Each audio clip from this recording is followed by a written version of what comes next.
नमस्कार। आज 25 जून 2025 है और भारतीय अंतरिक्ष इतिहास में ये एक बहुत बड़ा दिन है। जी हाँ, बिल्कुल। आज हम बात कर रहे हैं ग्रुप कैप्टन शुभांशु शुक्ला की अंतर्राष्ट्रीय अंतरिक्ष स्टेशन यानी ISS की यात्रा के बारे में। ये एक्सियोम मिशन 4 X4 का हिस्सा है जो आज ही लॉन्च हुआ है।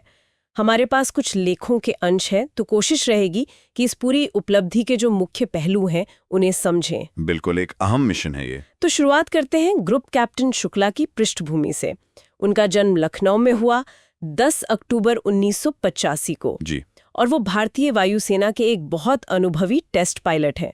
जरा सोचिए, Su-30 MKI, MiG-21, जैगवार, इन सब पर 2000 घंटे से ज्यादा का उड़ान अनुभव। हाँ, ये बहुत मायने रखता है, खासकर इस तरह के मिशन के लिए। उनका जो टेस्ट पायलट का अनुभव है। सही कहा। और उन्होंने NDA पुणे से कंप्यूटर विज्ञान में BSc किया है और फिर IISc बेंगलुरु से एरोस्पेस इंजीनियरिंग में MTech भी। तो तकनीकी रूप से भी बहुत सक्षम है। बिल्कुल। उनका अकादमिक और फ्लाइंग दोनों ही बैकग्राउंड बहुत मजबूत है। और ये जो मिशन है AX4, ये देखिए कई मायनों में खास है। ये नासा, स्पेसएक्स और हमारे ISO तीनों के बीच का एक सहयोग है।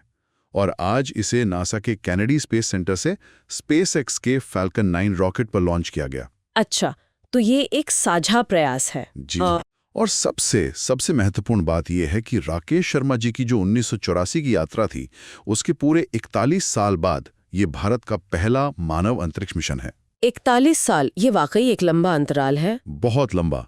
शुक्ला और उनका जो दल है वो करीब 28 घंटे की यात्रा के बाद कल यानी 26 जून को ISS पहुंचेंगे और वहां डॉक करेंगे। अच्छा, तो कल डॉकिंग होगी, फिर ISS पर उनके 14 दिन का प्रवास है ना?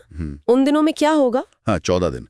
देखिए, क्रू का नेतृत्व तो पेगी विटसन कर रही हैं, जो खुद एक बहुत अनुभवी अंतरिक्ष यात्री हैं। हाँ, उनका नाम तो सुना है।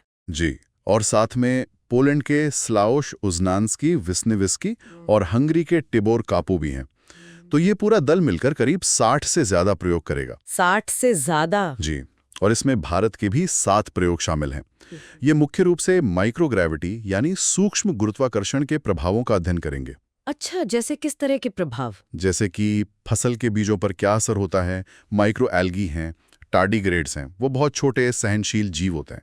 हाँ, टार्डिग्रेड्स। उन पर फिर इंसानी शरीर पर क्या असर होता है, जैसे मांसपेशियों का क्षय, सोचने समझने की क्षमता मतलब कॉग्निटिव फंक्शन, और कुछ खास किस्म की सामग्रियां पर भी। ये प्रयोग तो बड़े दिलचस्प लग रहे हैं, खासकर ये टार्डिग्रेड्स वाला। हाँ, बिल्कुल। और ये सारा डेटा भारत के अपने गगनयान मिशन के लिए बहुत काम आएगा। और एक और मजेदार बात है, बताइए। शुक्ला जी अपने साथ कुछ भारतीय सांस्कृतिक चीजें भी ले गए हैं। एक आलीशान हंस का खिलौना है जिसका नाम जॉय रखा है, जो ज्ञान का प्रतीक है। अरे वाह, जॉय। और साथ में खाने के लिए कुछ भारतीय मिठाइयाँ, जैसे मूंग दाल हलवा। क्या बात है, मूंग दाल हलवा अंतरिक्ष में, ये तो कमाल है। अच्छा, अब जरा इस मिशन के महत्व और लागत पर आते हैं। इसकी लागत करीब 59 से 70 मिलियन डॉलर बताई जा रही है। जी। भारत के बड़े लक्ष्यों को देखते हुए ये निवेश कितना अहम है? देखिए, ये लागत भले ही सुनने में ज्यादा लगे, लेकिन भारत का जो अपना गगनयान कार्यक्रम है उसके लिए ये एक तरह का जरूरी निवेश है। गगनयान का लक्ष्य है 2026-2027 तक अपना मानव मिशन भेजना। अच्छा।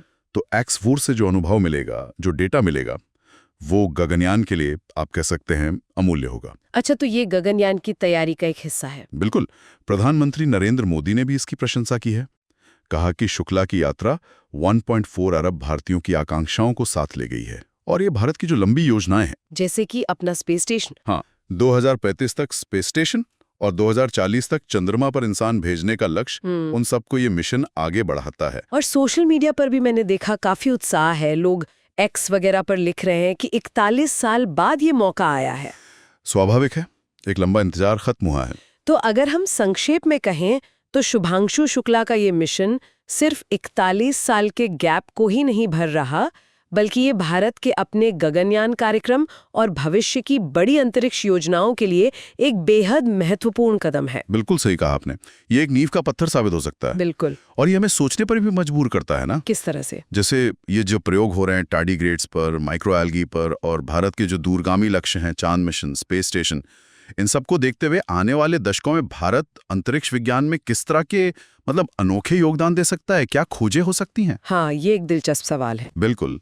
और इस लंबी दौड़ में भारत के सामने क्या खास चुनौतियां आएंगी या क्या नए अवसर खुलेंगे, ये एक ऐसा सवाल है जिस पर यकीनन गौर करना चाहिए। सही बात है।